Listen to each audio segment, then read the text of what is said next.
دنیا کا ایک اصول ہے کہ جہاں پر اولاد جاتی ہے والدین کی نگاہ وہاں ہوتی ہے، جہاں پر بچے جاتے ہیں ماں باپ وہاں دیکھتے ہیں۔ ارے اب اس جملے پہ توجہ کرنا، جہاں پر اولاد جائے والدین وہاں دیکھتے ہیں، جہاں سیدہ کے لال ہو مرتضیٰ بھی وہاں دیکھتے ہیں، مصطفیٰ بھی وہاں دیکھتے ہیں۔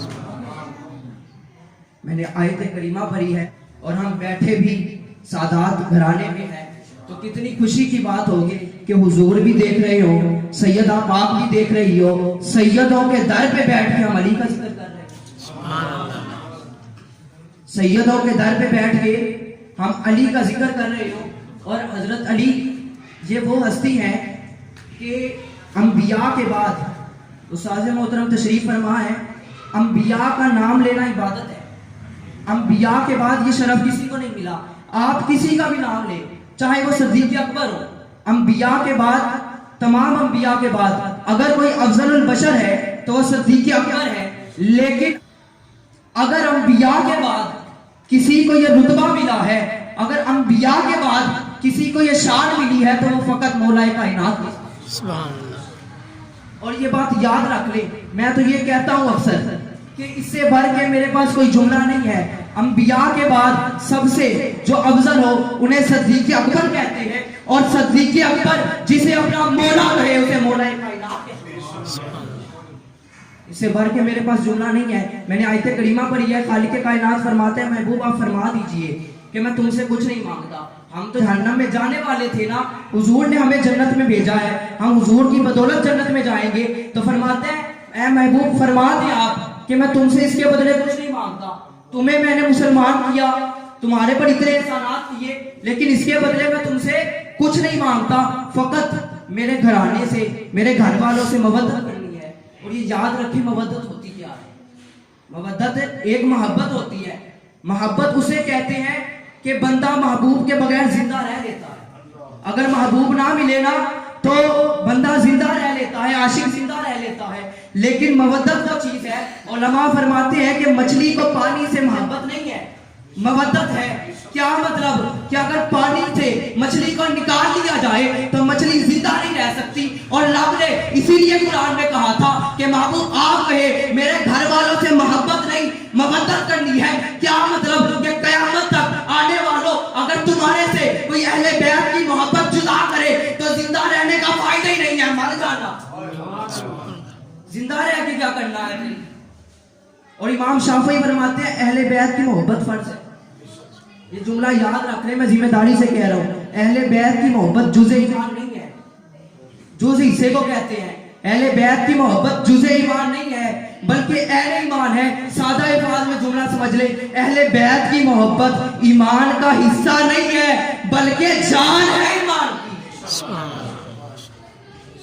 اور اہل بیت میں سے میں مولا علی پاک کا ذکر کرنا چاہتا ہوں۔ حضور نے فتح مکہ فرمایا، حضور مکہ شریف میں جب داخل ہوئے حضور چھڑی کا اشارہ کرتے بت نیچے آتے، کریم آقا علیہ الصلوۃ والسلام چھڑی کا اشارہ کرتے بت گر جاتا۔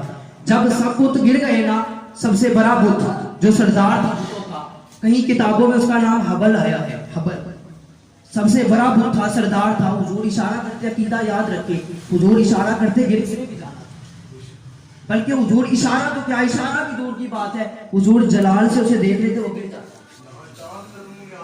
اللہ یہ تو کعبے کی چھت پہ حبل ہے، وہ تو وہ آسمانوں پہ تھا۔ حضور اشارہ کرتے گر اس نے بھی جانا تھا۔ لیکن کیا عظمت ہے مولا کائنات کی کہ تاجدار انبیاء نے فرمایا تم تاجدار اولیاء۔ مولا علی پاک کو بلایا گیا، فرمایا علی میرے کاندھوں پہ چلو۔ اللہ اکبر، کیا نظارہ ہوگا، تاجدار انبیاء کے کندھے ہوں گے اور تاجدار اولیاء کندھوں پہ تشریف فرما۔ اللہ اکبر، فرمایا علی کندھوں پہ چلو۔ حضرت علی نے ہاتھ جوڑے، حضور میں آپ کے کندھوں پہ، میری یہ حیثیت میں آپ کے کندھوں پہ چڑھ جاؤں، آپ میرے کندھوں پہ چڑھ جائیں۔ حضور علیہ الصلوۃ والسلام نے جملہ کہا علی تم نبوت کا بوجھ نہیں اٹھا سکتے۔ اور ہم اسی لیے کہتے ہیں جب ہجرت کا موقع آیا تو صدیق اکبر کے کندھوں پہ حضور کو تشریف فرما۔ ہمارا اس لیے عقیدہ ہے کہ علی پاک کی عظمت و شان کو سلام کرتے ہیں ہم. اہل سنت کو یہی خاصیت حاصل ہے. علامہ علاؤالدین صدیقی علیہ رحمہ فرمائے نا کہ اہل سنت کی دونوں آنکھیں روشن ہیں, ایک صحابہ کے نور سے روشن ہے, دوسری اہل بیت کے نور سے روشن ہے. اور حدیث پاک مجھے یاد آ گئی ہے کہ حضور نے فرمایا میری اہل بیت کی مثال کشتی نوح کی طرح ہے اور صحابہ کی مثال چمکتے ہوئے ستاروں کی طرح ہے. یہ بات یاد رکھیے. آپ جانتے ہوں گے کہ پہلے کے دور میں جب گھڑیاں نہیں ہوتی تھی وہ بھی گمراہ ہوں گے جن کے دل میں نام تو ٹائٹل لگا لیں گے سپاہ صحابہ کے ہیں, اور دل میں علی کا بغض ہو بندہ صحابہ کا نوکر بن جائے. یہ ہو ہی نہیں سکتا. ٹھیک ہے نا. کچھ کہیں گے جناب ہم سپاہ صحابہ کے اور مولا علی پاک سے بغض رکھیں گے, کچھ کہیں گے ہم اہل بیت سے پیار کرنے والے ہیں, صدیق اکبر سے بغض رکھیں گے.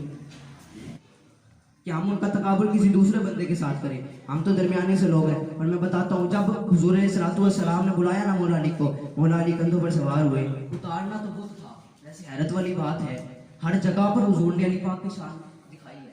اتارنا بت تھا, بت اتارنے کے لیے حضور نے فرمایا علی میرے کندھوں پہ چڑھو, لیکن جب کاندھوں پہ چڑھ گئے نا تو حضور نے فرمایا علی بتاؤ کہاں تک پہنچے. اتنا بڑا جملہ ہے, یقین مانے مزہ آ جاتا ہے. میں اپنی تقریر کا خود لطف لیتا ہوں. میں نے یہاں تقریر نہیں کرنی, میں نے پہلے آپ کو بتایا تھا. ٹھیک ہے نا. علی پاک کو کندھوں پہ چڑھا کے کہا علی کہاں تک پہنچے ہو. علی پاک فرماتے ہیں حضور اجازت دے تو عرش کے پائے کو ہاتھ لگا. علی تو کعبے میں تھے, لوگوں کو نظر ہی نہیں آتی مولا علی پاک کی شان. کیا شان ہوگی اس سے بڑھ کے کہ علی کعبے میں کھڑا ہو کے عرش کو ہاتھ لگا. علی پاک کی عظمت, اور اس سے بڑھ کے علی پاک کی عظمت کیا ہوگی. حضور معراج کا مہینہ ہے نا, تو حضور علیہ الصلوۃ والسلام جب معراج پہ گئے مسجد اقصیٰ میں پہنچے تو تمام انبیاء نے کھڑے ہو کر استقبال کیا حضور کا. اور جب حضور بیٹھے ہوتے تھے نا سیدہ پاک آ جاتی تھی تو پھر حضور کھڑے ہو کے سیدہ کا استقبال کرتے تھے. اب یہ میرا جملہ سننا, ارے جس کے لیے تاجدار انبیاء کھڑے ہوتے ہو نا وہ سیدہ بھی حضرت علی کے لیے کھڑی ہوتی, وہ سیدہ بھی مولا کائنات کے لیے کھڑی ہوتی تھی. اور یہ بات یاد رکھ لیں, میں نے زیادہ لمبی چوڑی گفتگو نہیں کرنے کی اختتام ہے. ہم علی والے بنتے ہیں لیکن ہم عملی علی والے نہیں بنتے. ہم صرف نعرے لگانے کے لیے ہیں, کسی کو اعتراض ہو تو وہ کرتا رہے. ہم صرف نعرے لگانے کے لیے, ہم غلام ہیں, علی پاک کے غلام ہیں, صدیق کے غلام ہیں. علی کا غلام تو وہ ہوتا ہے جس کے عمل سے پتہ چلے یہ علی والا ہے.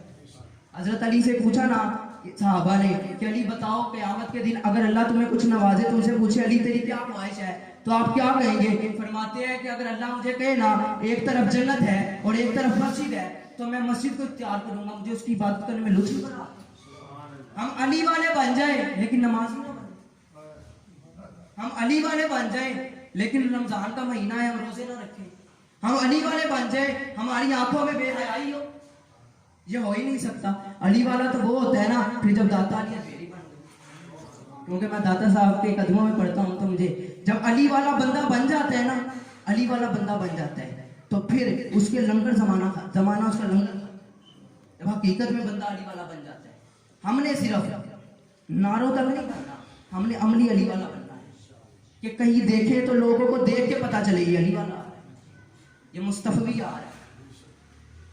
خدارا جہاں تک نعرے لگاتے ہیں عملی علی والے, پھر انشاءاللہ ہم پہ کرم ہوگا. اور میں نے آپ کو پہلے بتایا تھا اسٹارٹ میں کہ اس آستانے پر مرتضیٰ کی بھی نگاہ ہے, مصطفیٰ کی بھی نگاہ ہے. جس پہ مرتضیٰ کی بھی نگاہ ہو جائے, مصطفیٰ کی بھی نگاہ ہو جائے, وہ خالی رہتے ہیں. تب خدا را یہاں سے جائیں تو انسان کی زندگی بدلی.